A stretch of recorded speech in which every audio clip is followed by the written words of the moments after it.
超えられるか俺を。安住か。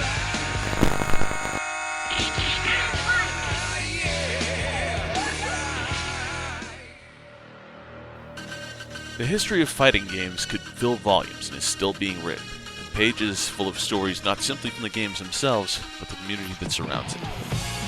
Live Street Fighter filled the Mandalay Bay Event Center at EVO 2016, brought stories of rivalry and family to viewers watching at home, both streaming and on television. Scorpion from Mortal Kombat now rubs elbows with Batman in a crossover guest spot within a DC Universe branded video game. And Smash Brothers? Well, it basically came out to dominate the 2018 Nintendo E3 presentation, what was basically the world's most dynamic presentation of revision notes to date. Head-to-head, character-to-character, execution and strategy to execution and strategy, the annals of fight games are multitudinous, downright legionary, and ever ongoing. And from those annals, I humbly bring you a vision of perfection. Insert coin. All ye who enter here.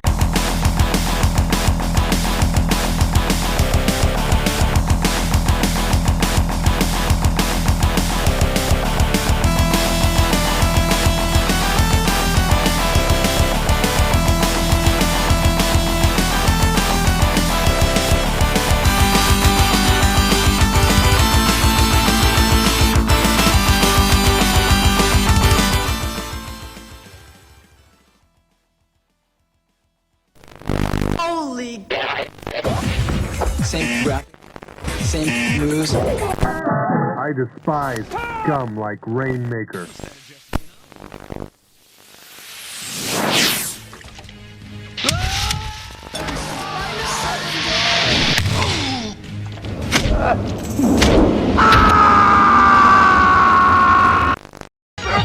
Check out some of this introductory stuff while I dig up an expert. Introductory stuff.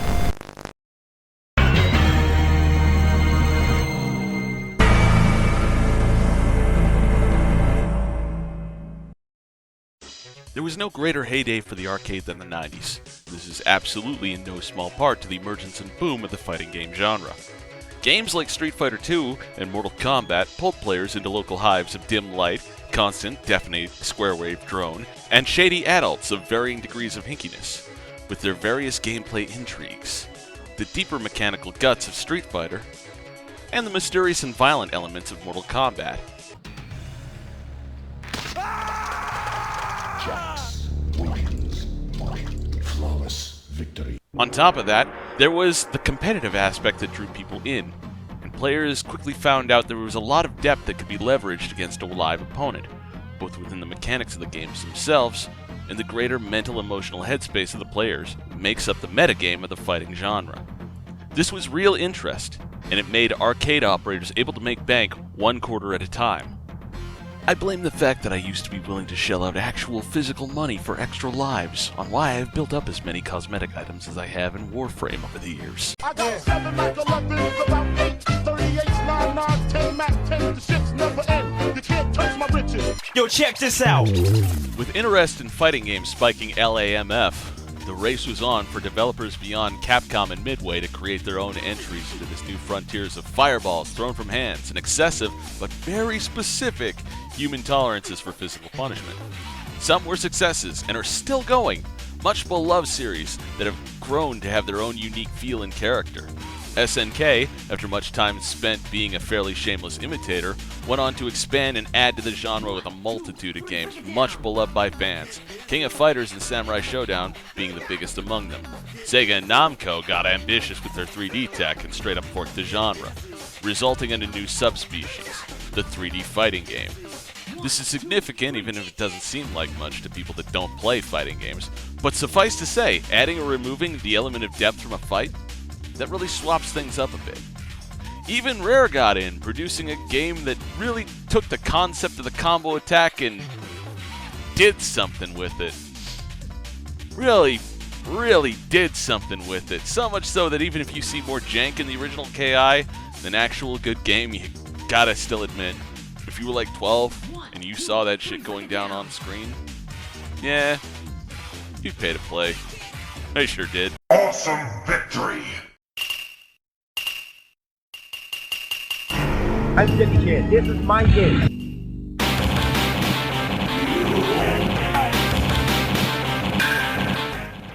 For every success, there were multiple failures. Some of these games are actually part of or related to more well-known series. Art of Fighting 3 is a beautiful-looking fighting game, with a universe that has become folded into King of Fighters, that also plays like its fighters are immersed in melted wax. And not actually that melted either. Street Fighter, the movie, the game, is a digital exercise in absurdism, except actually a real game made by real people with apparently real intent. See, it was a thing that actors had a clause in their contract when they made Street Fighter the movie that they actually had to do this. T-Hawk's dude didn't show up. I guess that's why Akuma's in the game, because he wasn't in the movie. There are also games that exist out on their own, independent of others, and frankly, there are too many to count. Some of these got arcade releases. Some of them got console ports. Some of them existed only on consoles. All were varying degrees of bad. Some were made by people with interesting ideas, but without a full or good idea of how to make them work smoothly within a fighting game. Or the games themselves just didn't play up to snuff. But a lot of them are just complete messes. Bizarre scramble suits of software that chimeras scream their own terrified, self-aware existence of, I don't know what I am except in pain. Others are just soulless cash-ins. Most likely farted out by people who didn't fully know what they were getting into, but did know they wanted some of that sweet, sweet Fight Man money. Chewbacca versus fuck. These are all games that frustrate, time waste, and offend both the senses and the sensibilities. Blood Warrior is a hideous attempt to cash in on Mortal Kombat's success of blood.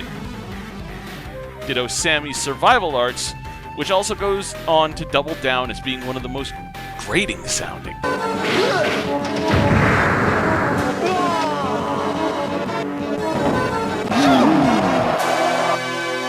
Games I've ever experienced.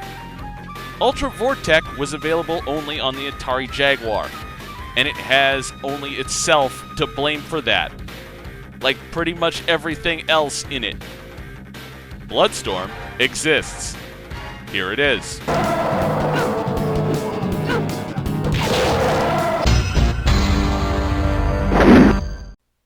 Thing is, these games got released. Burned on a disc, soldered onto cartridge boards, walled up inside stand-up arcade cabs. People saw these games through to market because, goddammit, this was the 90s. Coffee is for closers, and closers have a fighting game as part of their catalog of series. Maybe more. Depends how good they are. So we're not actually going to be talking about any of these games. We're going to be talking about a game that didn't make it to market.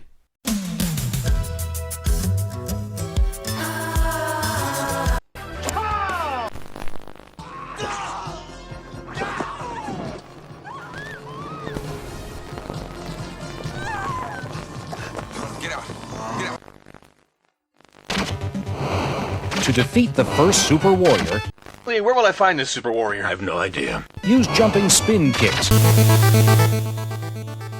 Data East Corporation is no longer around, and there's a reason for that. The most you can say about the good games they made is that they're pretty cult, but hey, at least they get that exposure. The least you can say about their bad games is that they made Karnov, and nobody's still sure as to why. They made Karate Champ and Burger Time, and that's worth some degree of clout in terms of video game history. They also made Bad Dudes vs. Dragon Ninja, the game that was a meme before we called that shit that.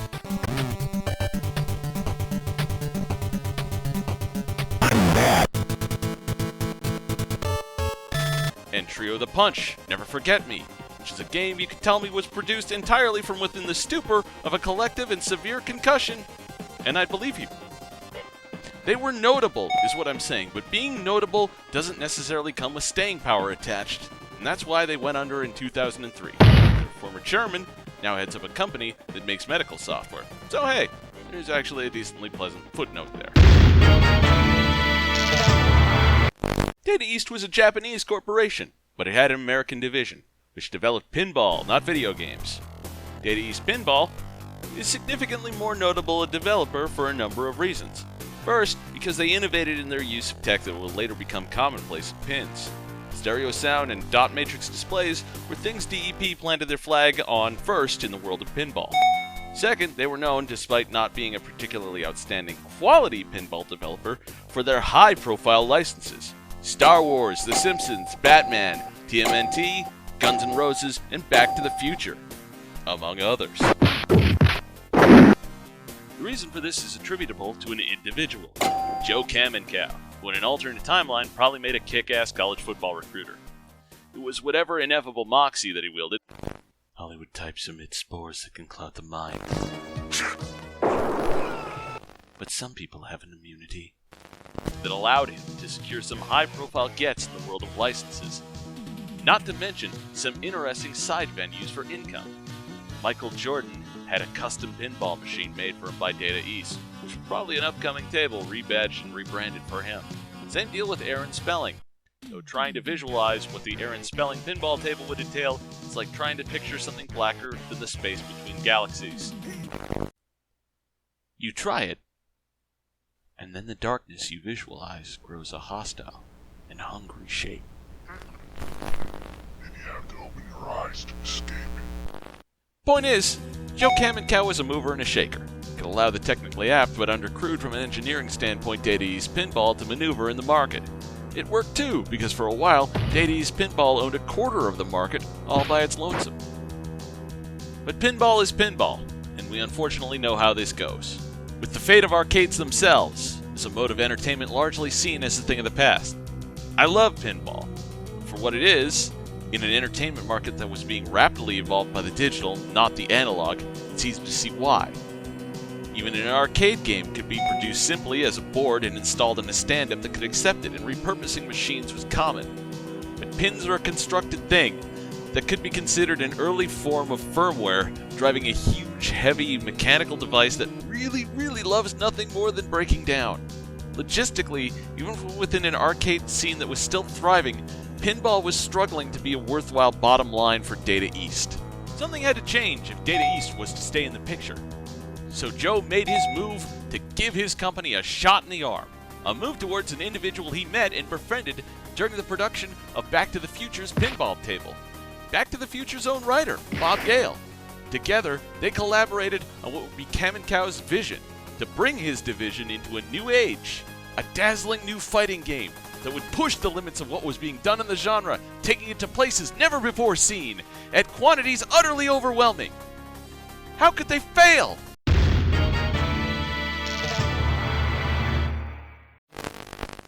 In literally every imaginable way.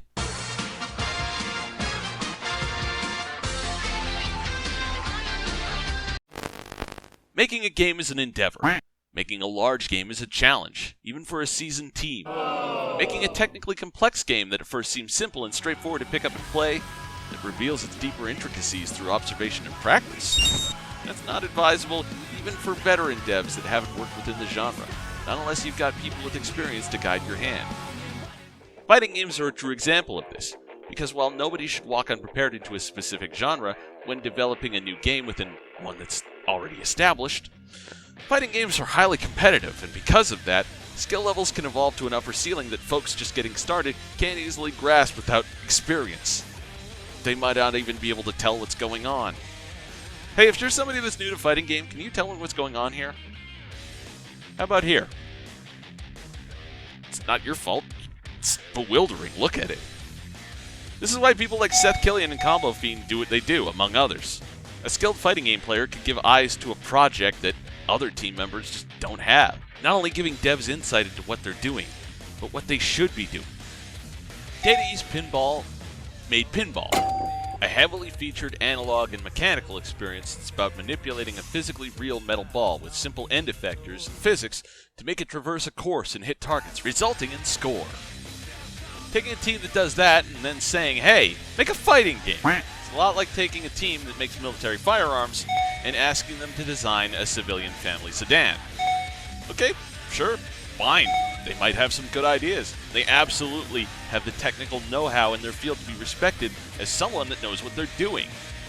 But asking such a team to do so for the first time, with the intent of taking whatever it is they put out and then selling it as a product to entertainment business operators? Well, that's a car you can't guarantee doesn't run on gunpowder and won't violently explode when you try to turn on the ignition.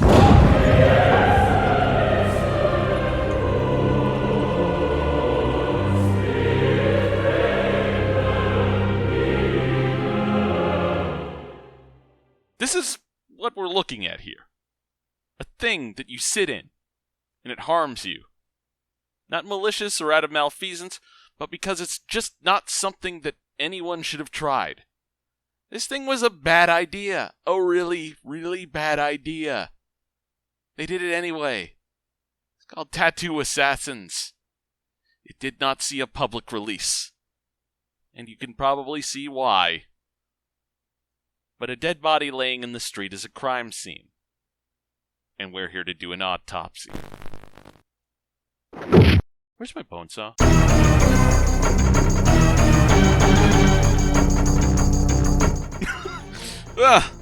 Here is an image to start off on. Bob Gale wrote this. The basic premise here is the standard world domination fair, but with the goofy lever thrown over so hard it broke off. Observe the tiny diaperman. Let his lack of dignity fill you with inspiration. Observe Coldan, who we are assumedly supposed to be intimidated by, but frankly, I bet I could just push him the hell over. Observe the mysterious Ink of Giz, which allows for the creation of living constructs when tattooed onto a suitable host, causes hideous mutations when tattooed onto an unsuitable host, and mostly resolves in human skin as shitty stick and pokes, writ large and extra embarrassing. Cool body paint. Now try harder with your designs because your cast looks like they were vandalized by kindergartners. It's always nice to know right out of the gate that you're on the side of the inept dopes that keep getting one-upped at every turn. By a dude that looks like the Nightman is dressed to do a run-in on Hulk Hogan as part of the Dungeon of Doom. This is what you get for siding with the Diaperman Tattoo Assassins. You brought this on yourselves! Except that when you look at these characters themselves, things only get worse.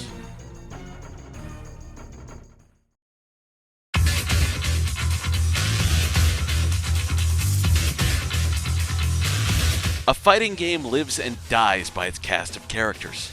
Having a varied and visually interesting cast is what engages the player's senses and causes them in turn to engage with the game, by making them want to find who interests them the most and seeing how they play. This is some pretty basic behavior among humans. We go towards the thing that tweaks us in pleasing or intriguing ways, while trying to ignore or shut out the stuff that bores, upsets, or annoys us. Yet we should lay this out in very basic terms. One of the most simple reasons why fighting games have rosters instead of just player 1 and 2, and that's player interest. When you put the idea out there that there's not just 1 or 2 characters with fighting styles and special techniques of their own, but 8, 10, 12, 65, everyone is here. That says to the person holding the controller, look, there's stuff to explore here. Start your leisure mind, you filthy animal. Pay attention.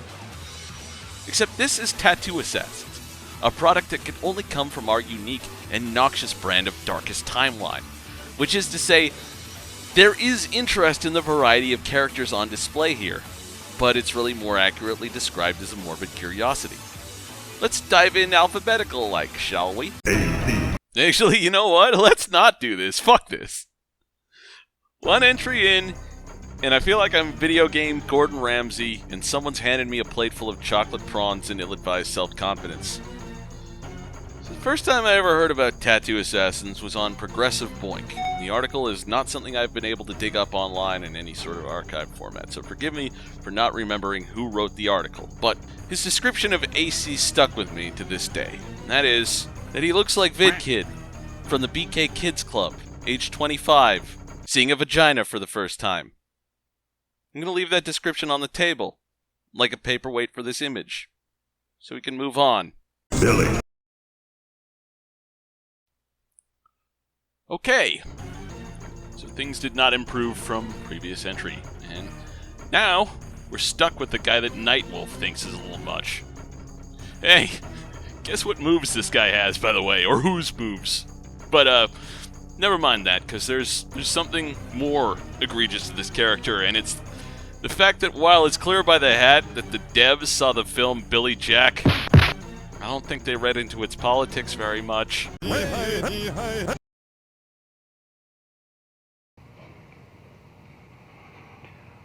I just go get Holy shit, game.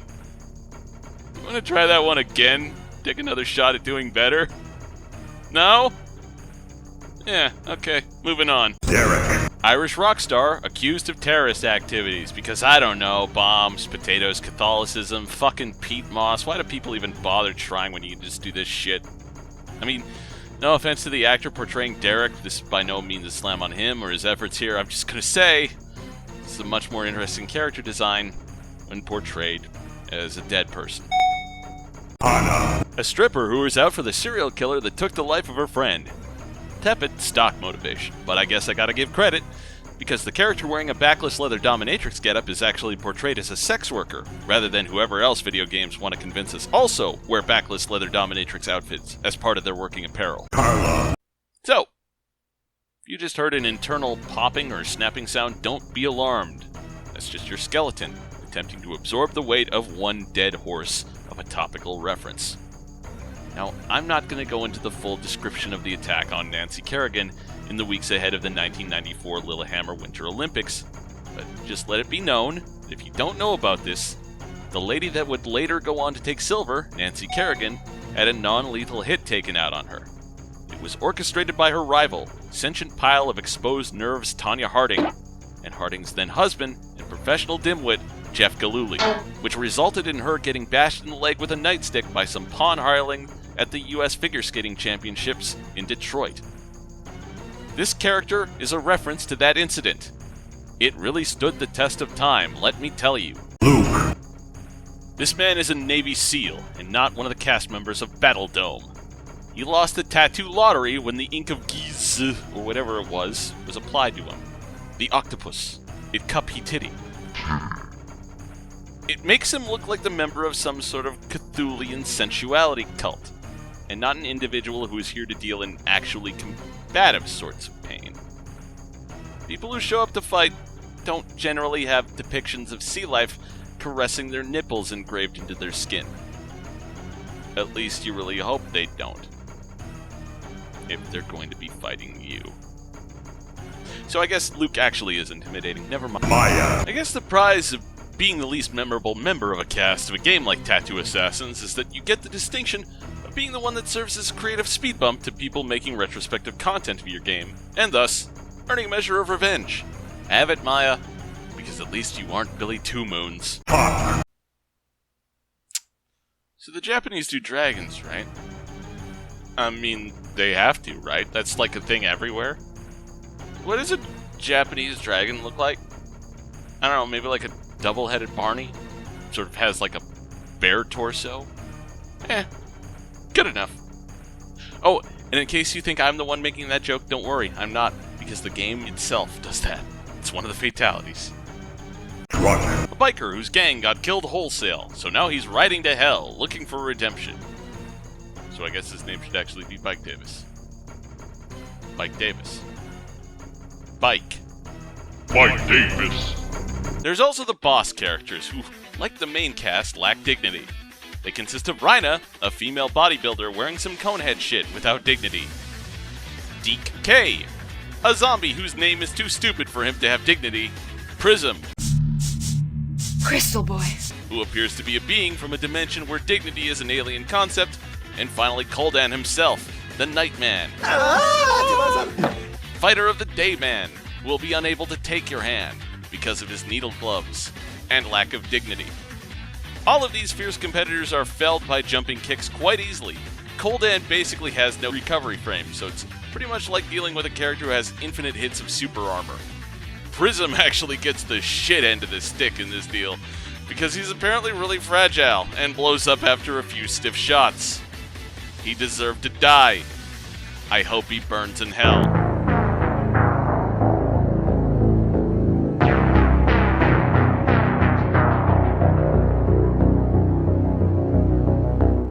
I'm not going to be harsh on this front, because this game's unfinished, unreleased for public consumption, only set loose in the wild because someone unnamed put a dump of the prototype ROM on the internet.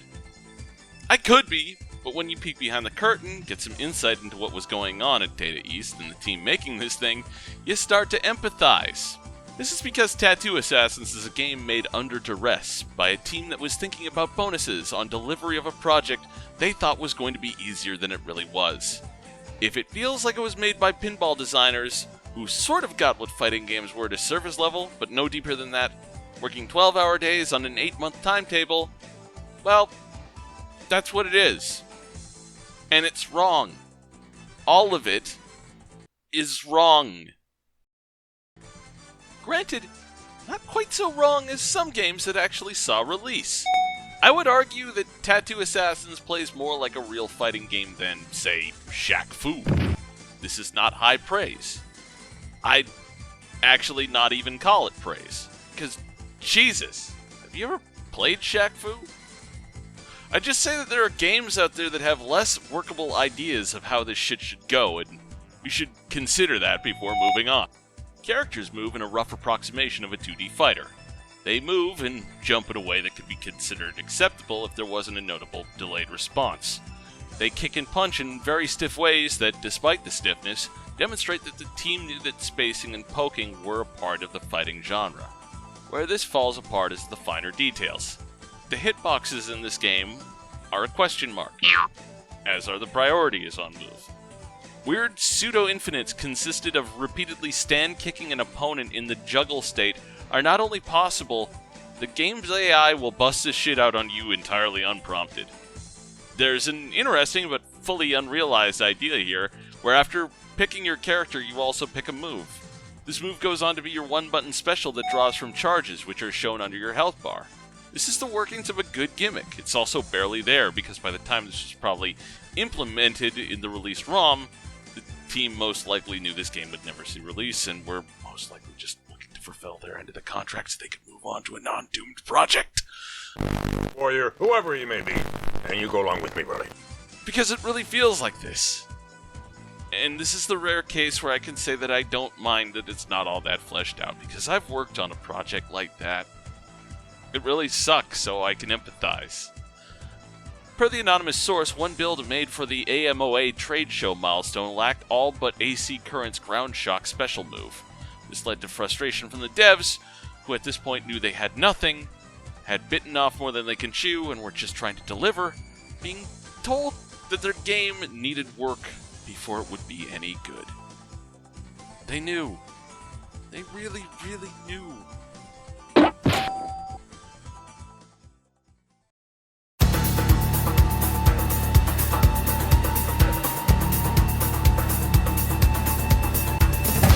Tattoo Assassins was going to have 2,196 fatalities as part of its integral gimmick. This was a poor idea for pretty much every reason you can imagine, except for the fact that it was pure audacity. And this was the 90s, folks. Audacity sold. If marketed correctly, with resources to do so. See, that's the problem. Got a team set to make a fighting game inside of 8 months that is going to be installed in an arcade cabinet. A big thing primarily bought by arcade operators and amusement rental folks. An actual business investment. There's no early access in these days. It's a circuit board with ROM chips. So onto the already Herculean labor that is making a real-ass arcade game that is meant to compete with the Mortal Kombat 2s of the world in a tiny time frame. You've now piled the extra effort of imagining 2,196 sufficiently interesting ways to murder an opponent in a fantasy fight, making the art assets for those methods of death, and then implementing those in a game. Which is the point where you realize this game's development must have been a Kobayashi Maru scenario where everyone is capable of at-will weaponized farting. This is where you begin to see the cracks of the project itself, and part of the reason why this game is considered such an egregious failure. Because so much of this game's effort is spent on doing something that is ultimately cosmetic, and on top of that also looks bad. And mind you, why do this when you could do this? It's a common outside critique made by people who don't know any better, and I know how this is going to come across, but just think of matters logistically, okay? You've got how long to get how much art done, right? And on top of that, you got to make it look good and also function in-game like it should, right? Is 2,196 really sustainable as a goal? Considering the build that's out in the wild only has a couple of hundred, only a few of them unique to certain characters, and most of them consisting of, I don't know, drop something on the opponent from off-screen, done, dead! And all of them are just really bad. I get the distinct feeling they've realized this too. There's also the fact that having that many fatalities in a game with fatalities sorta defeats the purpose of having fatalities in the first place. When your system for allowing players to run a victory lap on their opponent via inputting a secret combination of button presses at the end of the match has even a slight chance of resulting in a kill animation from just slamming your palm on the buttons, is there actually anything special about that? Hey, congratulations, you just got a win eked out on you by somebody that you almost had, and as payment for the close match, he turns your guy into a weird edit of Whistler's Mother, or DeLorean runs over your opponent to remind you that Bob Gale worked on this. Or Burger Time occurs, which is actually kind of nice, because it's like the only fatality animation in this game that looks like it wasn't made by a person that was rushing for a deadline, like a dying Pony Express horse.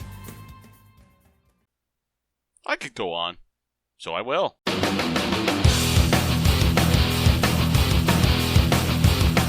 In this game's equivalent of the MK Challenge Tower, Koldan stands at the top and tells you, Not! This is a thing that people used to do to each other in the 90s. You could be shouted at bluntly as like this sarcastic denial. And it was considered funny because in the zeitgeist following Reagan America, we were convinced that idiotic, petty cruelty was hip. And I just felt like I should explain this to you because it sucks and is terrible. The music sounds like it was made by a pinball team because it was. And this isn't necessarily a problem, but the thing about pinball music is that it's generally a wall of sound meant to attract players to this, well, attraction. It's a call-out. Hey, check this shit out. You got the power! Give me your money. Fighting game music, though, is generally varied and thematic. It's meant to be yet another means of framing characters, giving them their own unique feel and vibe. There's only a few music tracks in this game and they sound like pinball bonus modes.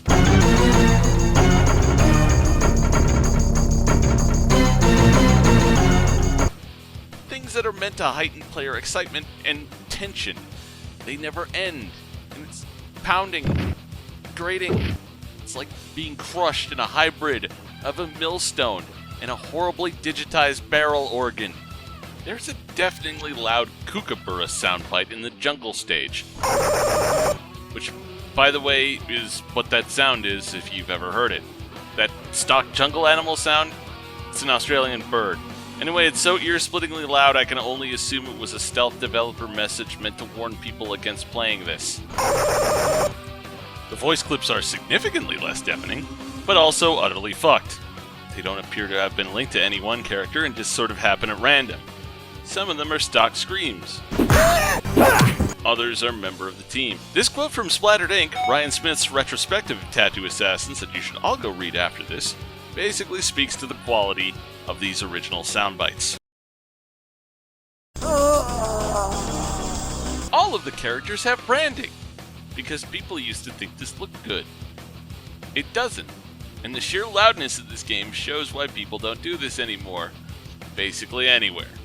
Because instead of having a few good logos, icons, and font choices, this game instead looks like someone dumped a thumbnail sheet out in your face. The list is endless because, again, the failing company that invested time and money in Tattoo Assassins didn't even see it as worth releasing to recoup the losses. Because it wouldn't. It would only create more losses in trying to actually produce the machines and boards.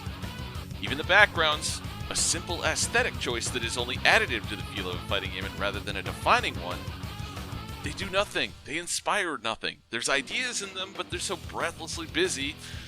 All it really shows is that people were working breakneck. They didn't really have time to chill on all of this excess. They had to go. Fully go! But fully going up to 11 and just making a level that's a cistern of blood that doesn't really do anything. I have no idea what goes on at Bob's tattoo place. Why is there just blood in the street? What are with the Tolkien eagles? Are they getting done? Why does this all appear to be taking place in hell? Also, what is this room? What is its purpose? Do you get anything at all for what this actually is? This room is questionable, the result of knee-jerk thinking. That there needs to be another background, so make a background. Someone had an idea, and that idea needed a background. So here, floors, walls, decorations, a background.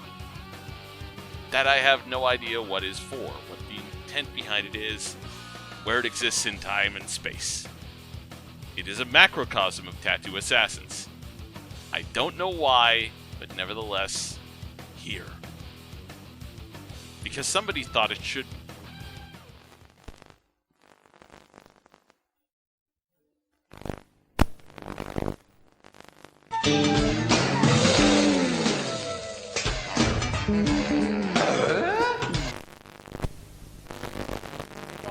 So, I hear you know Tomo. Are you kidding? Tomo and I are like that.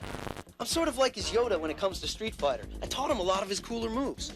I mean, you can't really see me, but I'm over here to the left. Yeah, right. Man, he must be smoking some heavy doobies. Hey, James, Eric said I'd find you here. I'm Danny. Oh yeah, hey, you're the guy who knows Tomo. Right. Hey, Tomo, you know this guy, right? No, I've never seen him before.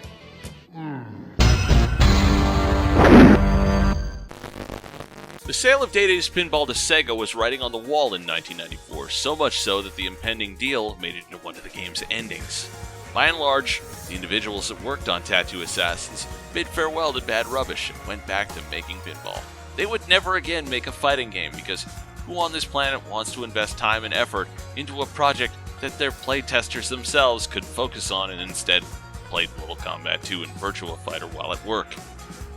This saga of incompetent Technicolor assassins, their bediapered Tinyman Nick Fury, Needle Nightman in fucking prison would not be released for mass consumption. And, I mean, blame the constant state of mass hysteria that most capital G gamer types have over everything that they see as extremes, that it's becoming an urban legend that this game is held under wraps by a shadowy figure with undefined and mythical game powers. It isn't. The two surviving machines are archived at the headquarters of the Professional and Amateur Pinball Association, PAPA. No, they almost got wrecked in a flood. Close call. Hey, come on now, I'd say that if there was an original print of Plan 9 from outer space that was saved as well. This game doesn't exist in the wild, but that doesn't mean that it's forgotten. It's just that for most of the people that worked on it, they probably wish it was forgotten. Except for Joe Kamenkow, who, when interviewed for Splattered Inc., expressed his opinion on the game's potential. We could probably go back and make Tattoo again, I'm not sure, he said. And the thing is, I don't disagree with him. See, I mentioned Warframe offhand at the front of the video, and originally I was just trying to show how cash-flowing games have only evolved over the years.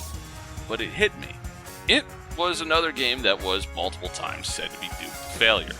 Many times it nearly was, and the fact that it exists now as it does makes the actual game seem all the more amazing. Ideas can be strange, but executed well, they can sink in a hook like nothing else you've ever seen, because they're quite literally like nothing else you've ever seen. The idea of tattoo-based superpowers isn't new, but it is interesting, and with games like Guilty Gear and Skullgirls, which are utterly unrestrained in their artistic view of how their own over-the-top cash move and act, Lord knows you could do some interesting stuff with that concept. Kamenkow then ended that statement by saying that he wouldn't be doing it because he's still doing coin-op, but his field is slot machines now.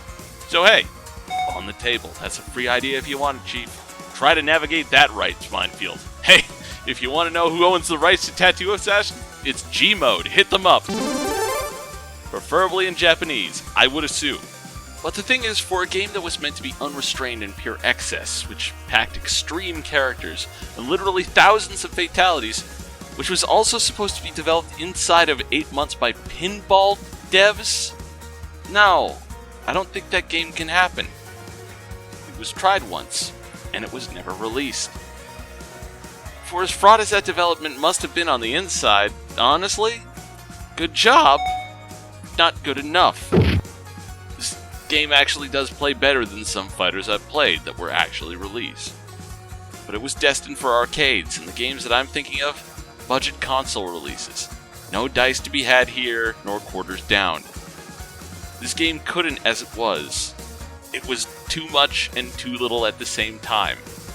Its development hell, not in the typical sense of the term, a realm of unexistence for media projects supposedly forthcoming, but an actual place of suffering for the people that developed it. And if that's not the definition of a game wreck to you, I don't know what is.